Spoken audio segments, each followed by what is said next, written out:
The courtroom was packed so tightly it felt less like a legal proceeding and more like a stage set for history. Every seat was filled, every camera lens focused, every whisper barely contained behind pressed lips. The air was heavy, charged, as though the walls themselves anticipated something that would shatter reputations and echo far beyond those wooden benches. 4 hours the nation had waited, breath held, scrolling endlessly through live updates.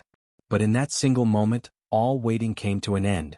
The attorney, calm and deliberate, rose with a paper in hand. Their steps across the floor sounded louder than they should have, punctuating the silence. Reporters leaned forward, pens poised.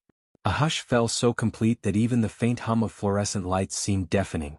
Then came the words, calm, measured, devastating. "Mr. Combs, is this your HIV report?" The sound of that question sliced through the room like glass breaking. Diddy, once the embodiment of untouchable celebrity, froze in his chair. His eyes darted left and right, searching for an escape that wasn't there. His hands, usually adorned with the casual confidence of power, began to tremble ever so slightly. A single bead of sweat traced down his temple. And then, to the astonishment of all, his eyes welled.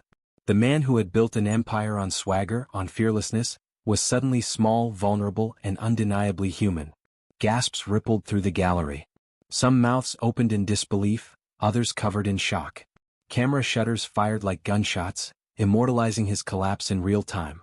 Behind the attorney's calm delivery was the weight of truth, pressing against years of denial and intimidation. The silence that followed was not emptiness, it was judgment, a collective awareness that a curtain had been torn away, revealing something raw, fragile, and impossible to spin. But this was not the end. It was only the ignition spark. For as dramatic as the sight of a fallen mogul's tears might have been, the storm that was gathering had only begun to swirl. The revelations ahead promised not just scandal but upheaval, not just exposure but reckoning.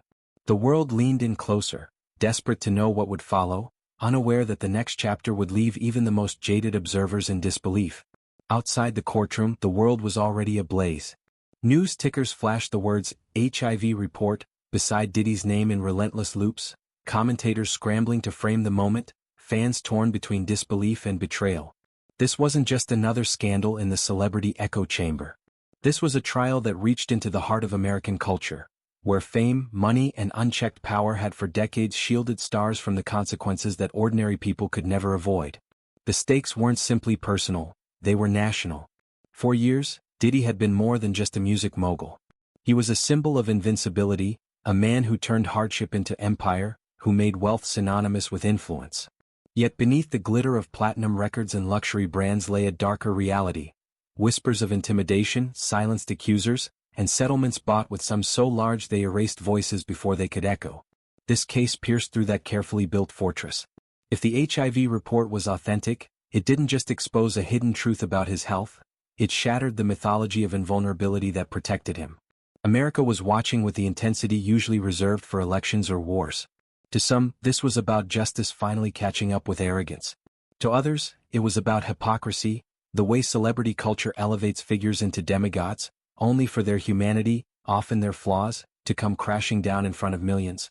And for those who had long suspected the silencing of victims, this moment felt like the breaking of a dam. The revelation wasn't confined to medical records. It touched questions of morality, accountability, and the power dynamics that have long favored the rich over the vulnerable. The attorney's question had forced open a door that Diddy had spent decades locking. Lawsuits that once fizzled into secrecy suddenly gained renewed relevance. The moral weight shifted. If he could hide this, what else had he concealed? What promises had been broken? What risks had been ignored? Fans, once fiercely loyal, began to question whether their devotion had been manipulated, their trust weaponized. It wasn't just Diddy on trial, it was the entire system of celebrity impunity. This moment dared America to reconsider how much power should be concentrated in the hands of one man, and what it meant when those hands trembled under the weight of truth. The courtroom was no longer just a venue for legal proceedings. It had become a mirror, reflecting the uncomfortable question of how many other icons lived above accountability. The HIV revelation, raw and undeniable, carried implications far beyond headlines. It touched on the rights of partners, the ethics of concealment, the silence forced upon those who dared to speak. It blurred the line between personal privacy and public responsibility. For a man who had profited from cultural dominance, his own vulnerability was now a weapon against him. And with every second the world lingered on his tears, the aura of untouchable power eroded. But this was only the beginning. The bombshell had cracked the surface, yet the foundation beneath was far more fragile than anyone realized. For hidden in the shadows of Diddy's empire were stories darker, more corrosive than the public had yet imagined. Once those stories were dragged into the light, the courtroom would cease to be a stage for scandal, it would become a battlefield for truth.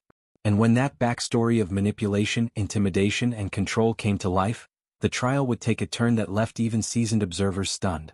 Long before the courtroom lights exposed his trembling hands, Sean Diddy Combs was celebrated as a rags-to-riches story, a living anthem of hustle and ambition. Born in Harlem, he sold himself as the embodiment of the American dream. A man who rose from struggle to stand atop the music industry, who built an empire not just of records but of fashion, liquor, media, and influence. He was the mogul who told the world to vote or die, the tastemaker who turned nightlife into a personal kingdom. To his fans he wasn't just successful, he was untouchable. But every myth has shadows, and behind the glossy magazine covers and champagne-soaked parties was a figure whose rise was fueled not only by talent but also by intimidation, manipulation, and carefully controlled narratives. Power came quickly, but with it came arrogance, the kind that no longer whispered ambition but shouted invincibility. Diddy learned early that fear could silence voices just as effectively as contracts. And so he wielded both. Stories circulated in hushed tones about business partners pressured into silence, artists left financially ruined while his empire expanded, and employees who learned quickly that loyalty wasn't optional, it was demanded. For every public act of philanthropy, there was a private account of threats, settlements, or reputations crushed. Those who dared to speak out were met with legal firepower or financial hush money, the kind that didn't just buy silence but erased futures. The arrogance manifested in lifestyle excess too. Mansions filled with gold accents, parties that blurred into orgies of decadence, entourages that stretched longer than red carpets themselves. His presence at clubs became mythic not because of charisma alone, but because he commanded the room with an aura of danger, a man people wanted to be near but never dared to cross. Whispers of darker indulgences trailed behind him, yet every time scandal threatened to surface, it seemed to vanish, buried under NDAs, settlements, or the sheer gravity of his power. Diddy perfected the art of image control. He wasn't just a celebrity, he was a brand, one that could absorb controversy and repackage it as resilience. Arrests turned into PR narratives of perseverance. Accusations became nothing more than jealous noise. And the public, enamored with his larger-than-life persona, often bought into the story. He had mastered America's fascination with redemption arcs, positioning himself as the survivor, the fighter, the businessman who beat the odds. Yet beneath the facade was a giant with feet of clay. His empire wasn't built on unshakable foundations of truth and respect. It was patched together with fear, secrecy, and money. The settlements stacked quietly in the shadows, the whispered accounts of women pressured into silence, the partners discarded when they no longer served his ambition. It was a kingdom where loyalty was purchased and morality was optional. This pattern repeated itself for years. A lawsuit here, a scandal there, each time resolved with enough cash to keep the world turning and the spotlight fixed on his triumphs instead of his sins. For every crack that appeared in the marble statue of his public image, there was a team of lawyers, PR agents, and enforcers ready to plaster over the damage. To the world outside he was still invincible. Inside, the foundation was already crumbling. And that was the tragedy of Diddy's rise. He believed too deeply in his own myth. Arrogance convinced him he could silence anyone, that power could not only shield him from accountability but erase it entirely.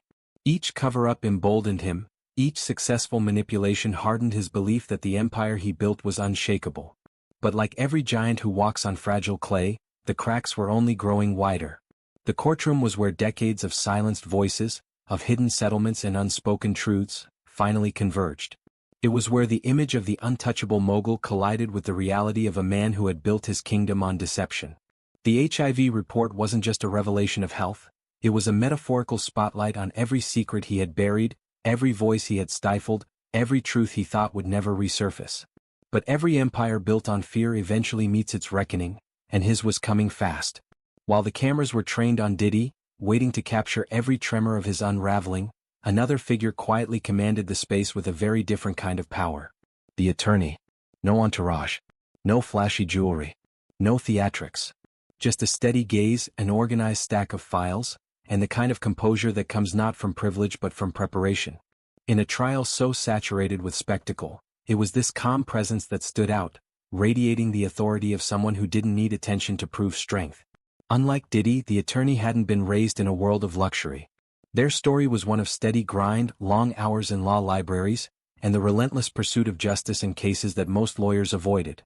They didn't seek celebrity, they sought truth. From the earliest days of their career, they had built a reputation not for winning at any cost, but for winning through integrity, refusing to be bought, refusing to look away when others urged silence. What drove them wasn't fame or money, it was something more personal, etched into the marrow of their being.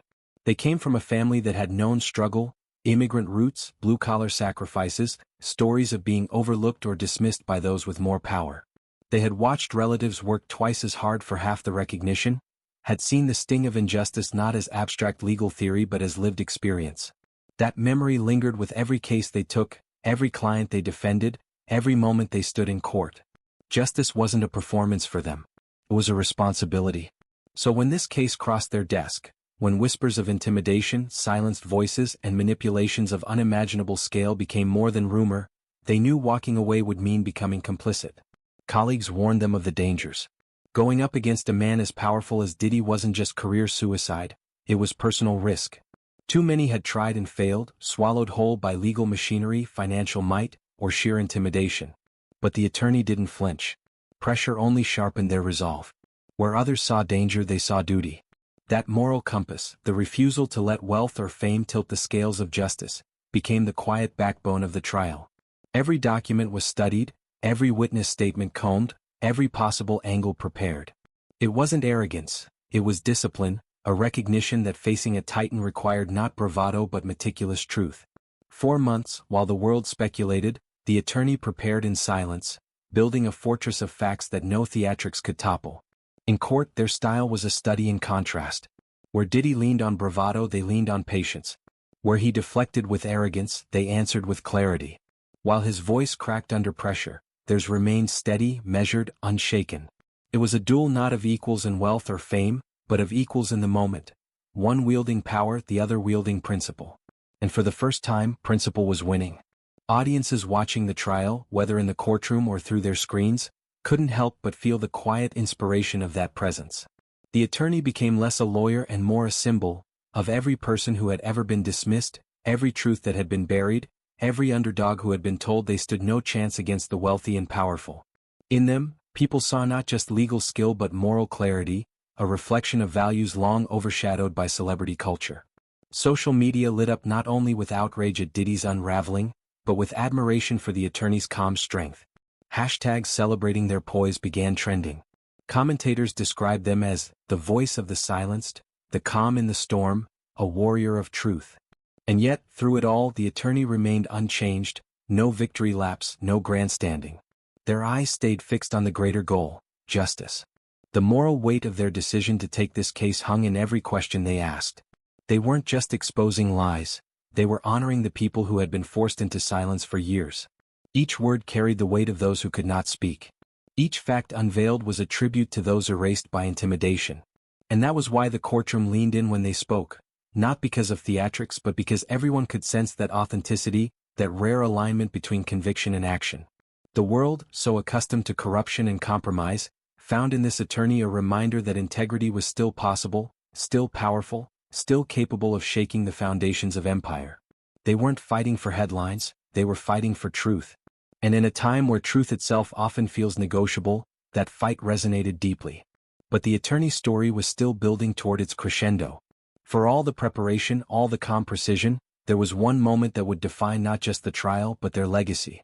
A moment when years of discipline would converge in a single strike so devastating, it would silence not only Diddy but the entire room. And when that moment came, it would remind the world why truth, no matter how long buried, always finds a way to rise. The quiet after the attorney's measured strike did not last. Diddy, desperate to regain control, leaned forward with a defiance that once commanded stages and boardrooms. His voice, sharp and defensive, cut across the courtroom. "That's not what this is about. This is a smear campaign. Y'all are trying to drag me down because of who I am, because of what I've built." The arrogance, the bravado that had carried him for decades, flickered back into view, but it carried a tremor now, a desperation that betrayed his unraveling. The attorney did not flinch. They stepped closer to the witness stand, voice calm but firm. "Mr. Combs, please answer the question directly.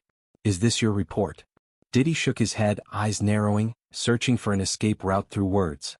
"Reports can be faked. Documents can be altered. You can't trust everything you see. People have been after me for years. This is nothing new."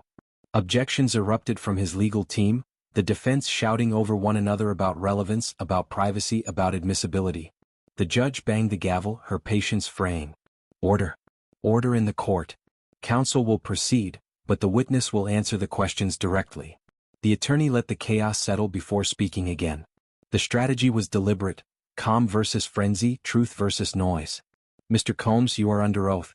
Did you or did you not undergo this medical examination on the date listed?" Diddy's jaw clenched.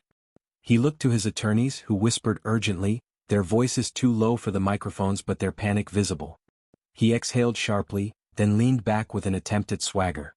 "I don't recall. I see a lot of doctors. People try to put things on me that don't belong to me." The gallery stirred. Reporters scribbled notes furiously, sensing the cracks widening. The judge's eyes bore into him, warning of the consequences of evasions. The attorney pressed again, each word a needle pushing deeper. "You don't recall? Or you don't want to admit?" That was when Diddy snapped.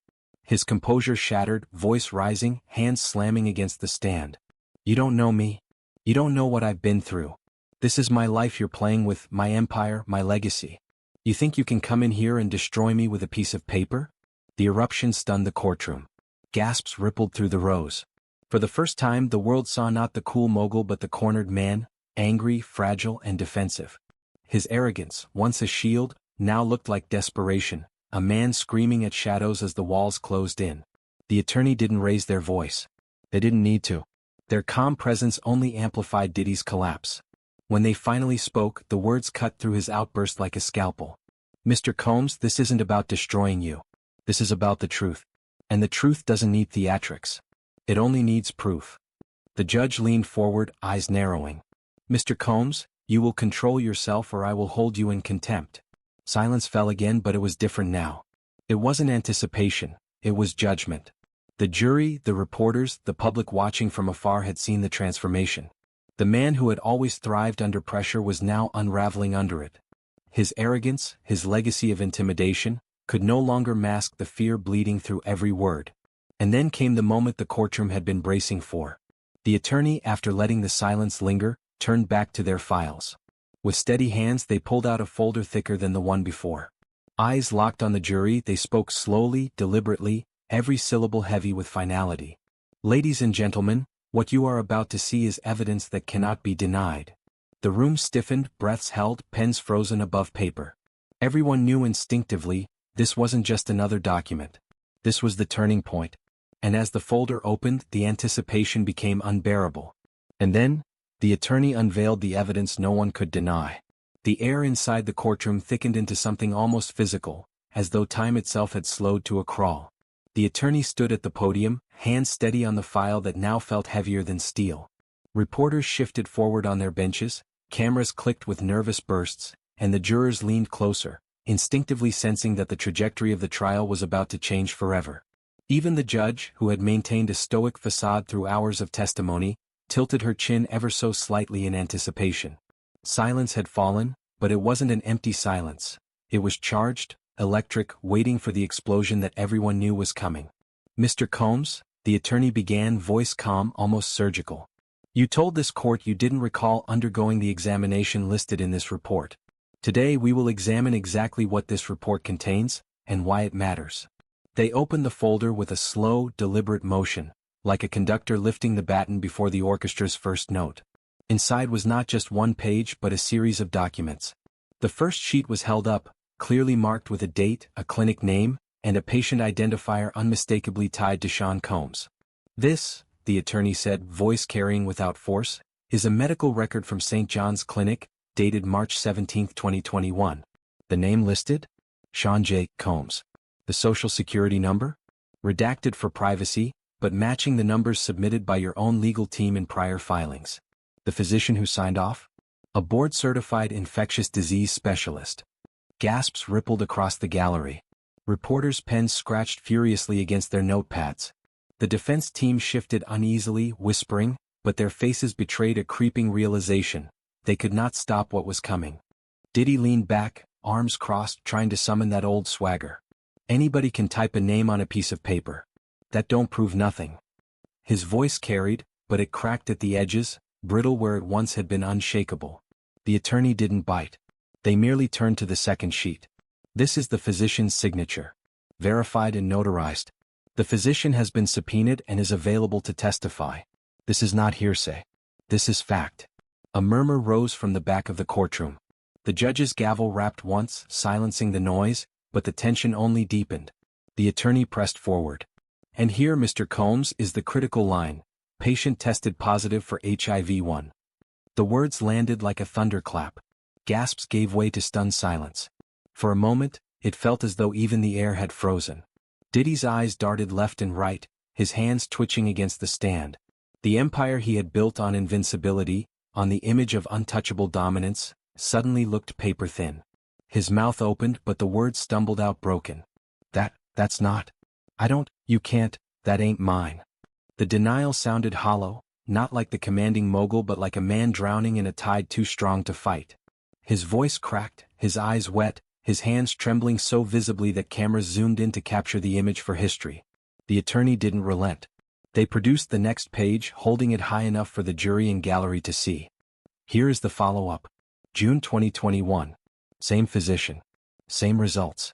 Consistency across multiple examinations. This is not a single error, not a clerical mistake. This is a verified medical reality. Reporters were now writing so fast their hands blurred, their phones lighting up as assistants outside the courtroom relayed every word to the digital world beyond. The hashtags were already forming, racing across social media. Hashtag Diddy Report, hashtag Courtroom Bombshell, hashtag Truth Exposed. The defense jumped to their feet. Objection. Privacy violation, irrelevant, prejudicial. The judge raised a hand, silencing them. Counsel, sit down. The court has already ruled on admissibility. Proceed. And so the attorney did. They laid down each page like cards on a table, each one another nail in the coffin. Lab results. Physician notes. Documented appointments. The undeniable trail of evidence that linked the report to the man sitting in the witness chair, now shrinking before the eyes of the world. Diddy's bravado crumbled in real time. He shook his head violently, as if sheer force of will could erase what was unfolding. This is lies. All lies. People been trying to bring me down since the day I made it. You think this changes anything? I'm still me. But even as he shouted, his voice cracked under the weight of disbelief and humiliation. His eyes glistened, tears threatening to fall, his body trembling with the loss of control. This was no longer the untouchable mogul. This was a man laid bare, stripped of armor, fighting shadows with a voice that betrayed his collapse. Then, the moment that would forever be replayed in clips and headlines, Diddy's tears fell. First one, then another, until the arrogance melted into visible despair. The cameras clicked relentlessly, capturing the fall of a titan live for the world to witness. The gallery was no longer silent, it buzzed like a hive. Some gasped in shock, some whispered in disbelief, others simply stared, stunned into stillness. The jurors exchanged glances, their expressions a mix of discomfort and certainty, as though they were witnessing not just testimony but history itself. And outside, the digital world was on fire. Within minutes, live blogs updated with banner headlines, Bombshell and Diddy Trial, HIV Report Revealed. Twitter, Instagram, TikTok lit up with hashtags, memes and raw reactions. News anchors interrupted scheduled programming with urgent updates. For millions, the courtroom scene wasn't just unfolding on television. It was streaming straight into their hands, a real-time collapse of an icon. The aura of invincibility that Diddy had cultivated for decades was shattered in an instant. No platinum record, no sold-out tour, no luxury brand could protect him from the weight of the truth laid bare under oath. His empire, once untouchable, now trembled on foundations riddled with cracks. The attorney closed the folder, their voice steady, final. The evidence is clear. The truth cannot be hidden, not by fame, not by money, not by intimidation. What we have seen today is proof. The courtroom sat in stunned silence, the echoes of those words hanging heavy in the air. The hero's calm precision had landed its most devastating blow. The villain, once cloaked in power, sat broken, weeping before the world. But the story did not end in that room. Even as the judge called for order and reporters scrambled to deliver breaking headlines, the greater storm was only just beginning.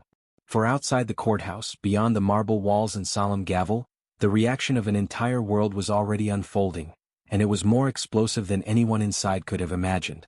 Because the real shock came when the world outside reacted within minutes. The courtroom silence had barely broken before the world outside erupted into noise. Within minutes, hashtags flooded timelines like wildfire. Hashtag Diddy exposed, hashtag truth wins, and hashtag accountability now trended across platforms, their momentum unstoppable. Clips of the attorney's devastating counterattack, delivered with surgical precision, were already looping endlessly on TikTok, Twitter, and Instagram Reels. The image of Diddy breaking down, face in his trembling hands, became the meme of the moment, plastered with captions that turned a private humiliation into a global spectacle. Memes came fast and merciless. Some mocked his once vaunted bravado, overlaying his tearful face with phrases like, "bad boy for life," until court time. Others turned the courtroom transcript into rap bars, set against his own beats. Yet for every joke there were just as many solemn posts, people insisting this was no laughing matter, that it was about accountability, about the silence finally being heard. The split was immediate and visceral. One half of the world watched with schadenfreude, the other with moral clarity. Celebrity commentary poured in like gasoline on the fire. Some distanced themselves instantly, issuing cold, legalistic statements that dripped with fear. "Our prayers are with all involved. We have no further comment." Others took the opposite path, openly celebrating the attorney's courage, framing it as a historic win for truth in an industry notorious for covering its sins. Activists seized the moment, calling it proof that the tide was finally turning, that wealth and status could no longer shield the powerful forever. News anchors replayed the footage as though it were breaking every hour, slowing down each word, each tremor in Diddy's voice, each time his eyes welled with tears. Panels of legal experts debated whether this revelation was the smoking gun that would topple not just his defense, but the empire he had so carefully built. Every channel became saturated with analysis, and yet none could escape the raw image of a man once seen as untouchable, now exposed as profoundly vulnerable. Diddy's allies scrambled in panic. Longtime associates, suddenly worried about their own reputations, began deleting old posts, distancing themselves through carefully worded statements. Behind closed doors, boardrooms were in crisis. Deals collapsed, sponsorships froze, and once loyal investors fled in droves. The brand that had been synonymous with power now carried the stench of scandal, and no one wanted to be dragged down with it. His empire, once a monument to dominance, now looked like a crumbling fortress under siege. But the true story wasn't in the memes or the celebrity statements or even the collapsing business deals. The true story was in the people watching, the ones who had been silenced, ignored, dismissed for years. For them, the courtroom moment was vindication. Hashtags like hashtag truth wins weren't just slogans. They were a collective exhale, a cry of validation, proof that power could be challenged, that the truth could claw its way out of shadows no matter how deep they ran. Across living rooms, college dorms, subway stations, and office spaces, conversations shifted. People debated not just Diddy's guilt, but what this moment meant for the culture at large. Could this be the breaking point for celebrity impunity? Could it set a precedent that fame no longer guaranteed protection from consequences? Each replay of that footage didn't just chip away at Diddy's image. It cracked open broader questions about who gets to define morality in the spotlight of fame. Still, amid the chaos, one message rose above the noise.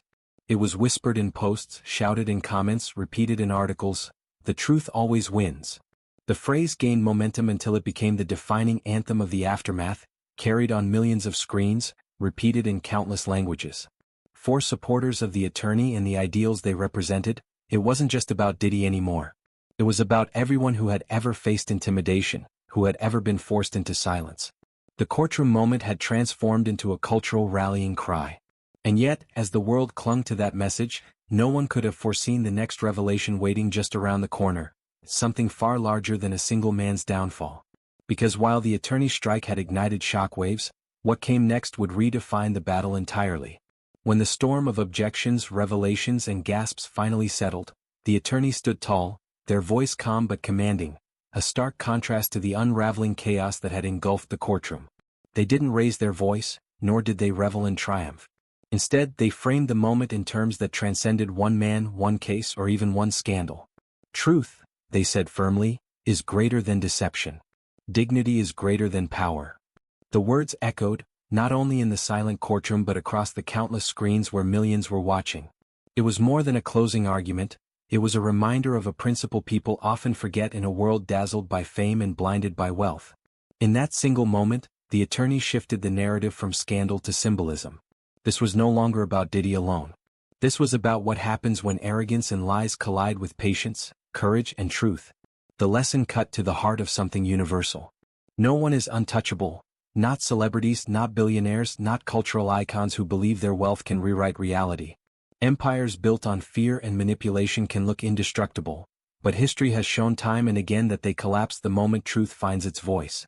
The attorney had become the vessel of that truth, standing as proof that the mighty could be held accountable. And for ordinary people watching from couches, buses, or break rooms, the message resonated even more deeply. It reminded them that justice is not reserved for the privileged few, that even against the most powerful, a voice grounded in truth has weight. Viewers who had long felt ignored by systems tilted toward the rich suddenly saw themselves reflected in that quiet but unyielding determination. It wasn't about theatrics or spectacle, it was about the slow, unshakable power of integrity. Social media, once filled with noise, began to echo that same theme. People shared the clip not only for the scandal but for the message. Teachers played it in classrooms. Activists quoted it in speeches. Parents whispered it to their children as a lesson in values. The phrase became larger than the trial itself: truth, deception, dignity, power. For Diddy, the downfall was personal and catastrophic. But for everyone else, the case stood as a reminder that lies are fragile, no matter how skillfully they are wrapped in gold. They cannot stand the test of scrutiny. They may endure for a time, casting shadows over those too afraid to fight back, but eventually the light finds a way through. As the attorney gathered their papers, their quiet dignity contrasted perfectly with the shattered image of the mogul they had just exposed. Cameras caught the scene. One figure diminished, drowning in wealth but stripped of credibility, the other rising, armed with nothing but truth and resolve. It was cinematic in every sense, the kind of moment destined to live on as a cultural parable. And in that courtroom, the real victory was not in the humiliation of a powerful man, it was in the reaffirmation of justice itself.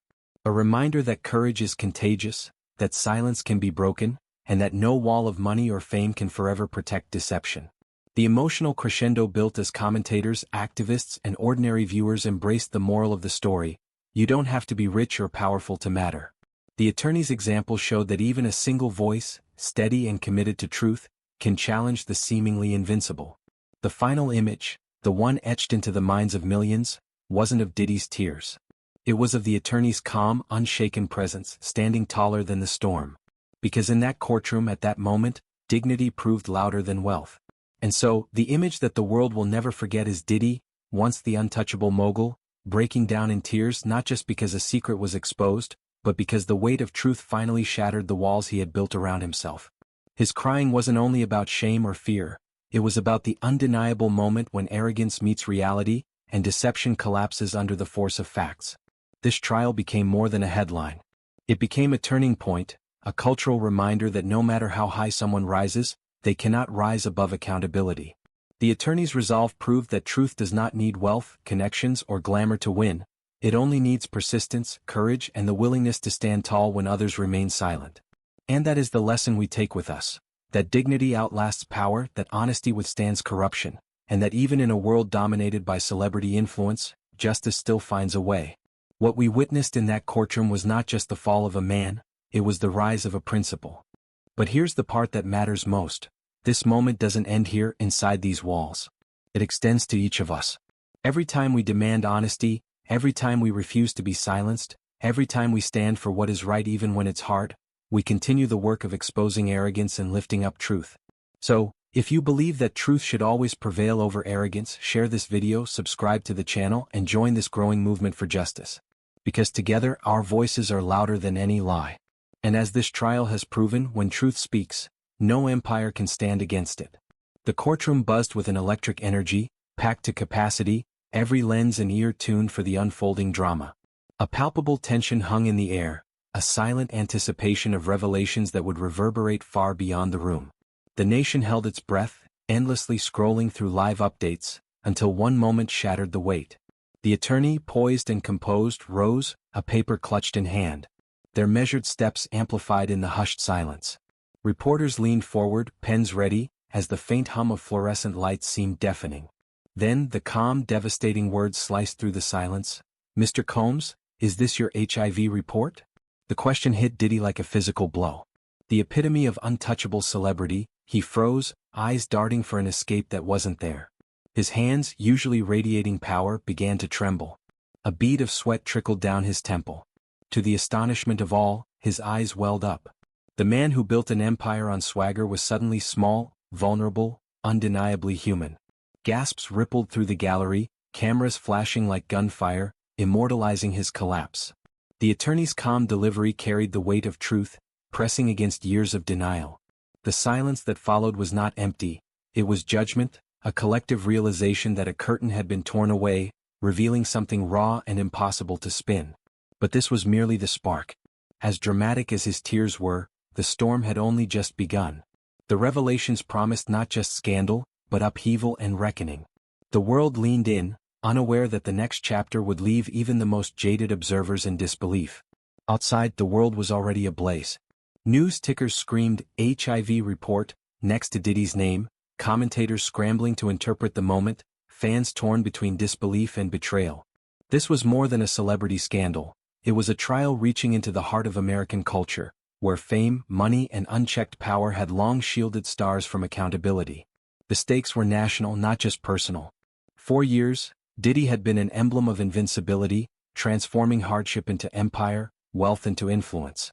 Yet beneath the glitter lay a darker reality. Whispers of intimidation, silenced accusers, and settlements that erased voices. This case pierced that fortress. If the HIV report was authentic, it shattered the myth of invulnerability that protected him. America watched with the intensity usually reserved for elections or wars. For some, it was justice catching up with arrogance. For others, it was about hypocrisy, how celebrity culture elevates figures into demigods, only for their humanity to crash down. For those who suspected the silencing of victims, this felt like a dam breaking.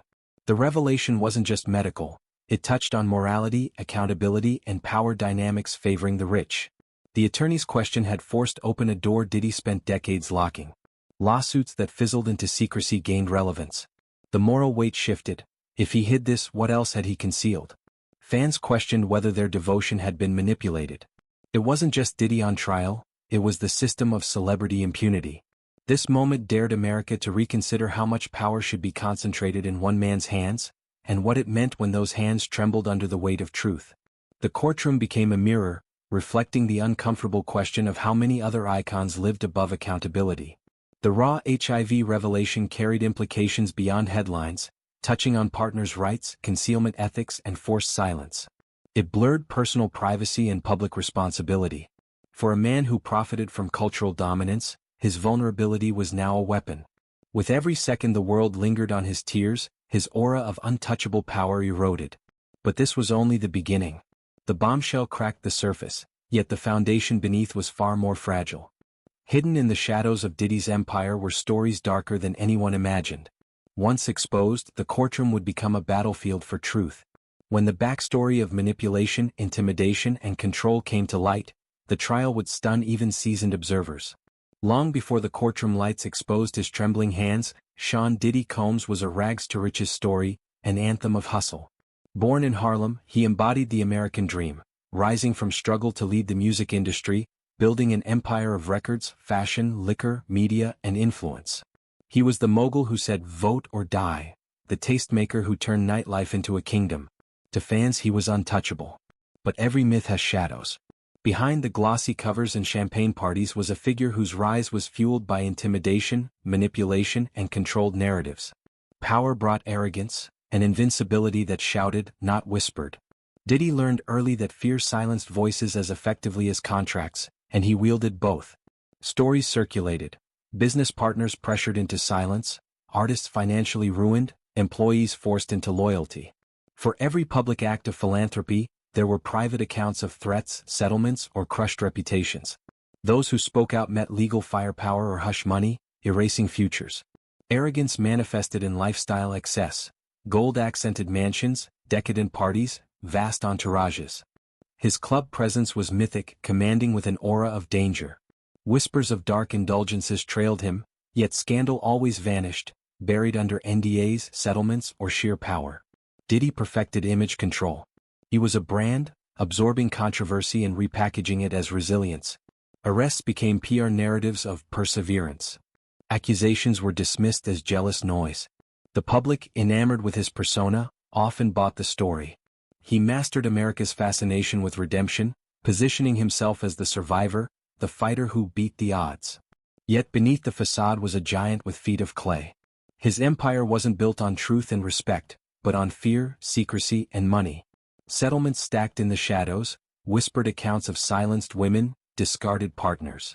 It was a kingdom where loyalty was purchased and morality was optional. This pattern repeated for years. A lawsuit here, a scandal there, each resolved with enough cash to keep the world turning and the spotlight on triumphs, not sins. For every crack in his public image, a team of lawyers, PR agents, and enforcers plastered over the damage. To the world he was invincible. Inside, the foundation crumbled. The tragedy of Diddy's rise. He believed too deeply in his own myth. Arrogance convinced him he could silence anyone, that power shielded him from accountability. Each cover-up emboldened him, each manipulation hardened his belief that his empire was unshakable. But like every giant on fragile clay, the cracks widened. The courtroom was where decades of silenced voices, hidden settlements, and unspoken truths converged. The untouchable mogul collided with the reality of a man who built his kingdom on deception. The HIV report wasn't just a health revelation. It was a spotlight on every buried secret, stifled voice, and truth he thought would never resurface. But every empire built on fear eventually meets its reckoning, and his was coming fast. While cameras focused on Diddy's unraveling, another figure quietly commanded the space with a different kind of power: the attorney. No entourage, no flashy jewelry, no theatrics. Just a steady gaze, organized files, and composure born of preparation. In a spectacle-saturated trial, this calm presence radiated authority without needing attention. Unlike Diddy, the attorney wasn't raised in luxury. Their story was one of relentless grind, long hours in law libraries, and pursuing justice in cases most avoided. They sought truth, not celebrity. From early in their career, they built a reputation for winning through integrity, refusing to be bought or look away. Their drive wasn't fame or money, but something personal, etched deep within. They came from a family of struggle, immigrant roots, blue-collar sacrifices, stories of being overlooked by the powerful. That memory lingered with every case, every client, every moment in court. Justice wasn't a performance, it was a responsibility.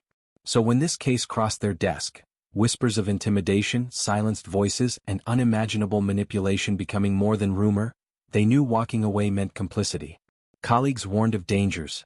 Facing Diddy was career suicide, a personal risk. Many had tried and failed, swallowed by legal machinery, financial might, or intimidation. But the attorney didn't flinch. Pressure only sharpened their resolve. Where others saw danger, they saw duty. That moral compass, the refusal to let wealth or fame tilt justice, became the quiet backbone of the trial. Every document was studied, every witness statement combed, every angle prepared. Not arrogance, but discipline, recognizing that facing a titan required meticulous truth, not bravado. 4 months, while the world speculated, the attorney prepared in silence, building a fortress of facts no theatrics could topple. In court, their style was a study in contrast. Where Diddy leaned on bravado, they leaned on patience. Where he deflected with arrogance, they answered with clarity. While his voice cracked under pressure, theirs remained steady, measured, unshaken. It was a duel not of equals in wealth or fame, but of equals in the moment. One wielding power, the other wielding principle. And for the first time, principle was winning. Audiences, in person or on screen, felt the quiet inspiration of that presence. The attorney became less a lawyer and more a symbol. Of every dismissed person, every buried truth, every underdog told they stood no chance against the powerful. People saw not just legal skill but moral clarity, a reflection of values overshadowed by celebrity culture. Social media lit up not only with outrage at Diddy's unraveling, but with admiration for the attorney's calm strength.